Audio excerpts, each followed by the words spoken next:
Hello बच्चों, आइए question देखें। ये कॉम्प्रिहेंशन बेस्ड क्वेश्चन है। पहले कॉम्प्रिहेंशन पढ़ते हैं। कॉम्प्रिहेंशन कह रहा है polar bond is formed between two atoms of different electronegativity. A polar bond results when there is only one polar bond or more than one polar bond within it is not sufficiently symmetrically oriented to cancel the effects of others. तो question है, select the correct order of polarity of the bonds in the following molecule. तो हमको बताना है कि polarity इनमें से correct order कौन सा है। अगर हम जनरली देखें, अगर हम देखें पहले तो कि डाउन द ग्रुप, देखो पहले तो नाइट्रोजन गिवन है हमें, फास्फोरस गिवन है, आर्सेनिक गिवन है और एंटीमनी के हाइड्राइड्स गिवन है। ठीक है। अब हमें पता है कि जो डाउन द ग्रुप होता है, इलेक्ट्रोनेगेटिविटी जो होती है, down the group electronegativity decrease करती है। अगर down the group electronegativity decrease करती है तो पोलैरिटी भी कम होगी। पोलैरिटी भी डिक्रीज करेगी डाउन द ग्रुप अगर सेम उसके हाइड्राइड्स है। तो ऑर्डर होना क्या चाहिए था? ऑर्डर होना चाहिए था NH3 सबसे ज़्यादा, फिर PH3, फिर ASH3 और फिर SbH3 होना चाहिए था। ये कन्वेंशनली ऑर्डर होना चाहिए था। कन्वेंशनली ये ऑर्डर होना चाहिए था। पर अब एक बात, इसमें थोड़ा सा आता है डिफरेंस। देखो, इसमें होता है कि जो डिस्पर्जन फोर्सेस होता है ना, वो स्ट्रॉन्गर होता है डाइपोल फोर्सेस से। जो डिस्पर्जन फोर्सेस होता है, डिस्पर्जन फोर्सेस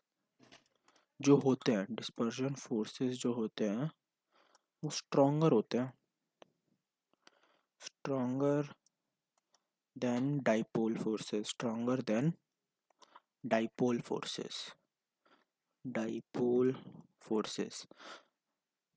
बस एक डाइपोल फोर्स स्ट्रॉन्गर नहीं होता है और उस डाइपोल फोर्स का नाम होता है हाइड्रोजन बॉन्डिंग।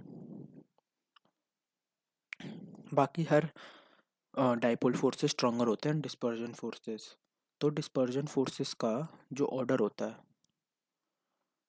वो होता है उल्टा, बिल्कुल ही जो कन्वेंशनली होना चाहिए था उसका बिल्कुल उल्टा। एंटीमनी, आर्सेनिक, फिर फास्फोरस और फिर NH3। तो अब फिर पोलैरिटी का करेक्ट ऑर्डर क्या होगा? अब हमें पता है कि जो डिस्पर्जन फोर्सेस हैं, अब हमें पता है कि जो डिस्पर्जन फोर्सेस हैं वो स्ट्रॉन्गर होता है डाइपोल फोर्सेस से। अभी मैंने तुमको बताया आप सब लोगों को। पर एक ये भी बात होता है कि हाइड्रोजन बॉन्डिंग से कम स्ट्रॉन्ग होते हैं, हाइड्रोजन बॉन्डिंग से कम स्ट्रॉन्ग होते हैं। तो अब ऑर्डर क्या होगा फिर पोलैरिटी का? NH3 सबसे पहले आएगा यार।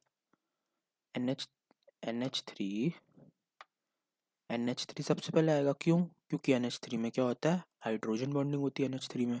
तो इसलिए NH3 की पोलैरिटी सबसे ज़्यादा होगी। फिर अब डिस्पर्जन फोर्सेस के ऑर्डर पे हो जाएगी।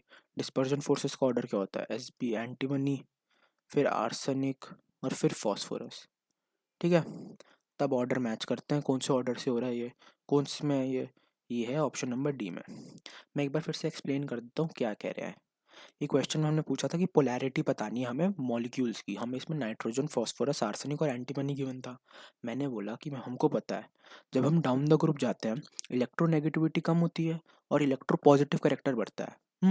इलेक्ट्रोपॉजिटिव करेक्टर बढ़ता है और इलेक्ट्रोनेगेटिव करेक्टर कम होता है। इलेक्ट्रोनेगेटिव करेक्टर कम होगा तो पोलैरिटी भी तो कम होगी। पोलैरिटी कम होगी तो कन्वेंशनली डाउन द ग्रुप ये ऑर्डर होना चाहिए था। कन्वेंशनली ये ऑर्डर होना चाहिए था यार कि NH3 की पोलैरिटी सबसे ज़्यादा, फिर PH3 की, फिर आर्सेनिक की और फिर एंटीमनी की। पर अब मैंने एक बात, हमको पता है कि जो डिस्पर्जन फोर्सेस होते हैं ना वो स्ट्रॉन्गर होते हैं डाइपोल फोर्सेस से। डिस्पर्जन फोर्सेस जो होते हैं वो स्ट्रॉन्गर होते हैं डाइपोल फोर्सेस से। पर इसमें एक एक्सेप्शन होती है कि हाइड्रोजन बॉन्डिंग से स्ट्रॉन्ग नहीं होते। तो फिर डिस्पर्जन फोर्सेस का ऑर्डर होता है वो बिल्कुल ही उल्टा, कि SbH3 का सबसे ज़्यादा, फिर आर्सेनिक, फिर एंटीमनी और फिर सॉरी, सबसे पहले एंड आर्सेनिक, फिर फास्फोरस और फिर नाइट्रोजन। तो फिर मैंने कहा अब मैं पोलैरिटी का पूछूं, पोलैरिटी का होता है नाइट्रोजन सबसे, NH3 सबसे पहले, फिर डिस्पर्जन फोर्सेस को ऑर्डर लगा दिया, तो हमने इससे ऑप्शन मैच करा, ऑप्शन डी आ रहा है। होपफुली आपको समझ आया। Thank you, best of luck.